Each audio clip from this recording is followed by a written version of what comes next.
You know I love Stephen A., but he get on my damn nerves sometimes. And no, Steph Curry should not want to leave. He's not available, and he should never be available. Amen. He is a dying breed, last of the dying breed. He is the Tim Duncan of this generation, meaning he's going to retire in a Golden State Warrior uniform. That should never come across our minds again. We should never have that conversation because it's bigger than championships. When you talk about San Francisco Bay Area, he is the great. Out of the playoffs after losing to the Suns, 111-96 in the play-in last Friday. Now questions turn towards the future of the Warriors stars in the Bay Area. Here's Stephen A. yesterday on the potential of Steph Curry maybe moving on from the Bay Area. Listen. What if Steph Curry was of the mindset that while I'm here, I still want to compete for championships, and we're not necessarily the franchise in position to do that any longer? Could you imagine, with his sniper-like ability, the greatest shooter God ever created, could you imagine if he were available?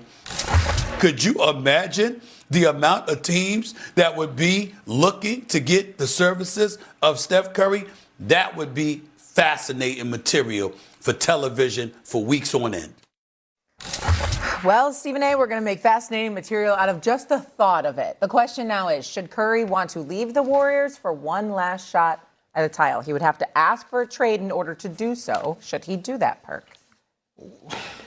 You know I love Stephen A., but he get on my damn nerves sometimes. and no, Steph Curry should not want to leave. He's not available, and he should never be available. Amen. He is a dying breed, last of the dying breed. He is the Tim Duncan of this generation, meaning he's going to retire in a Golden State Warrior uniform.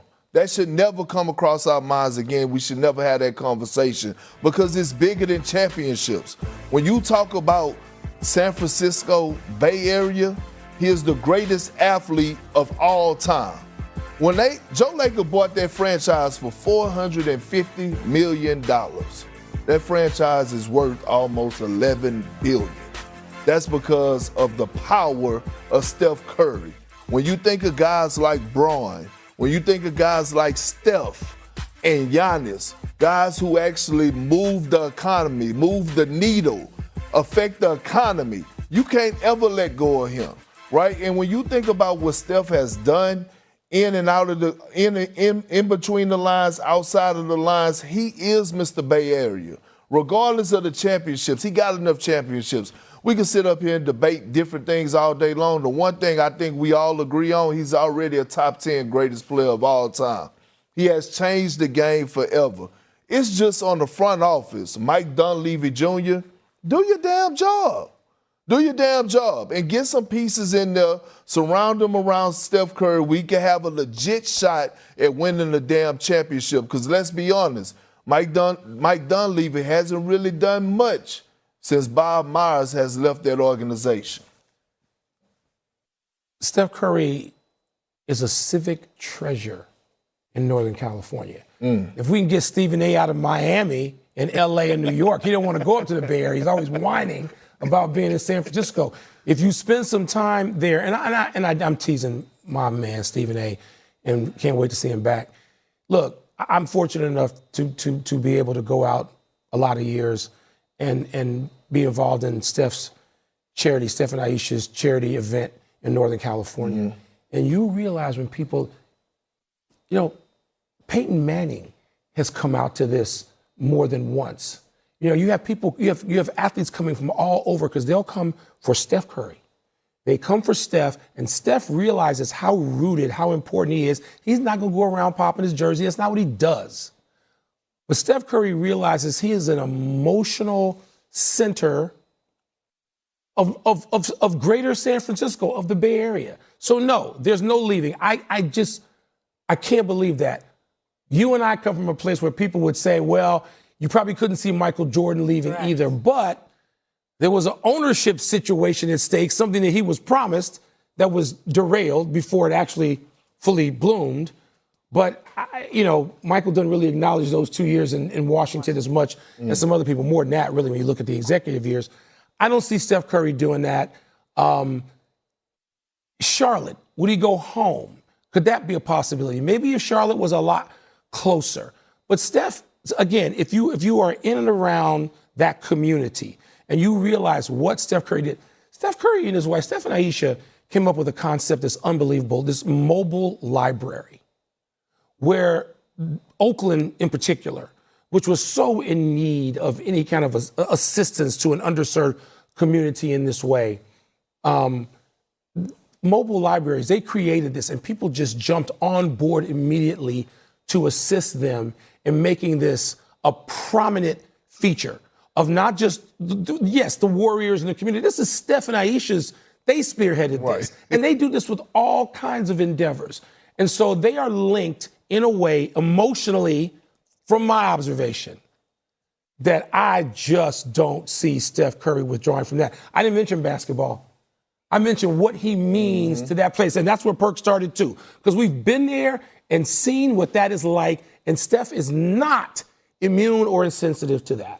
So I agree with everything you're saying. I just want to put one thing out there. We heard Steve Kerr talk after the loss, when their season was over, about maybe change is happening. Maybe my time here has expired. There's an expiration date, I think he said, on coaches. What if Steve Kerr is no longer there? Well, then it's on the front office and it's on Joe Lacob to make sure they do their best to put the pieces around, including head coach, if Steve Kerr is not the head coach, around Steph. You got to do what you got to do when it comes to this type of greatness. And you start thinking of names, right? Or you start thinking of people who, not names, you start thinking of people who have publicly come out and say they want to play with Steph Curry. LeBron James has said it. Yeah. Giannis Antetokounmpo has said it. And I'm looking at a guy down there in L.A. who just came off the best season of his career. Hey, try to go get a Kawhi Leonard over there and keep a Jimmy Butler and see what you could do with that. You might have to give up Draymond because of the money, but hey, at this point, you're trying to surround Steph with the best. All right. Right now, he cannot really go anywhere. He would have to publicly, or I guess it doesn't matter. Warriors Nation News, Dub Nation. Let me ask you something that should hit every fan right in the chest.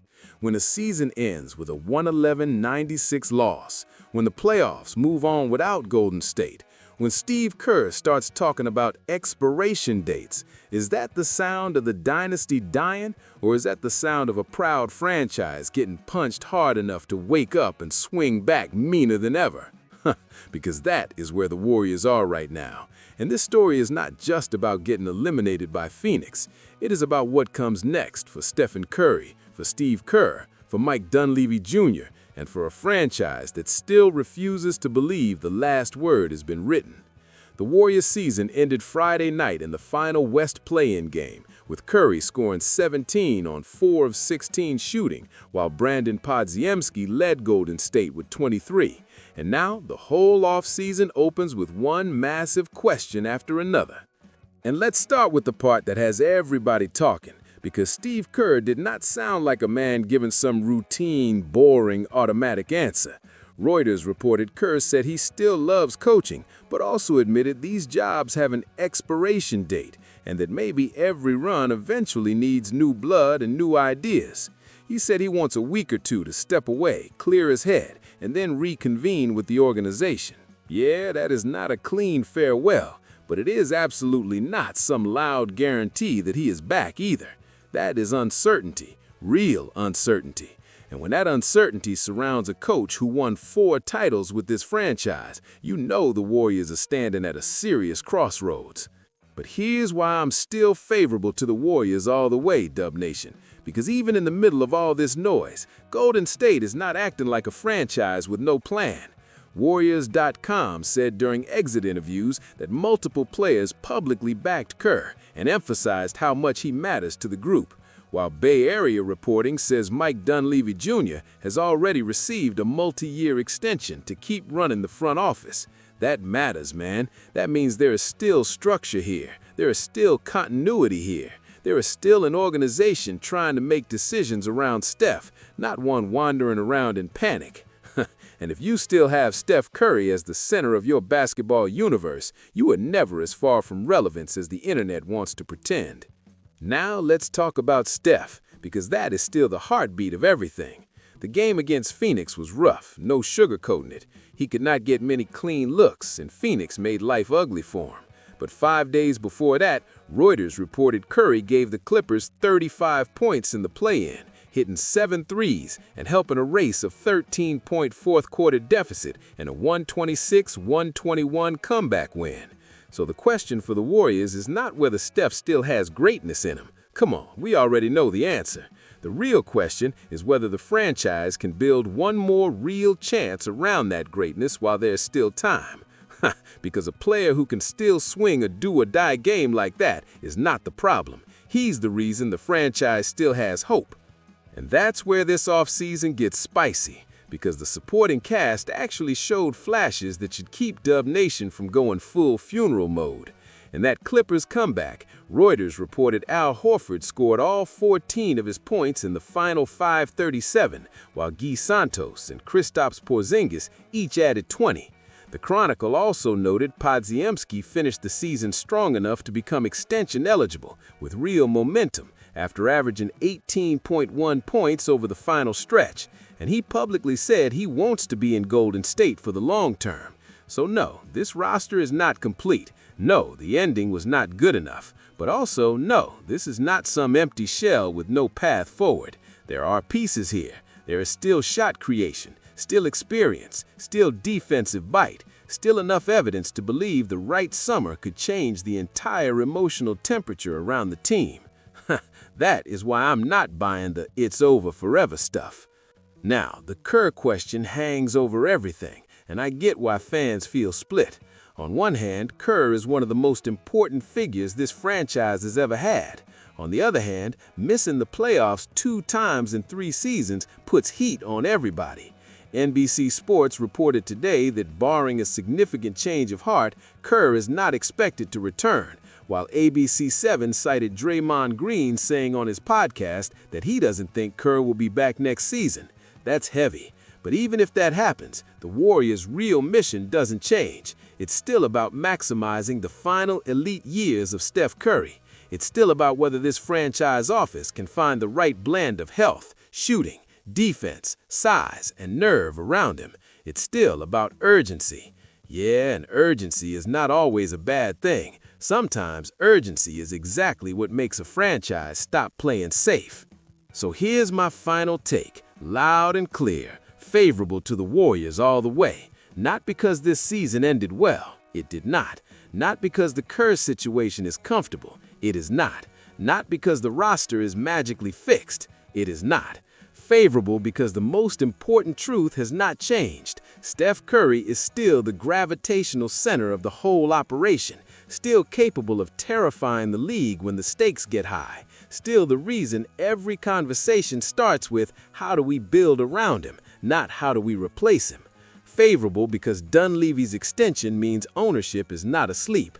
Favorable because the roster showed enough flashes to justify one more aggressive summer. Favorable because dynasties don't always end with some clean, cinematic final chapter. Sometimes they sputter, regroup, get doubted, and then come back swinging. And with Steph Curry still in the building, I'll always believe the Warriors have one more swing in them. Now tell me, Dub Nation, should Golden State run it back with Steve Kerr and retool around Steph, or is it finally time for a new voice and a bold new version of this team? Drop your take in the comments, hit like, and subscribe to Warriors Nation News.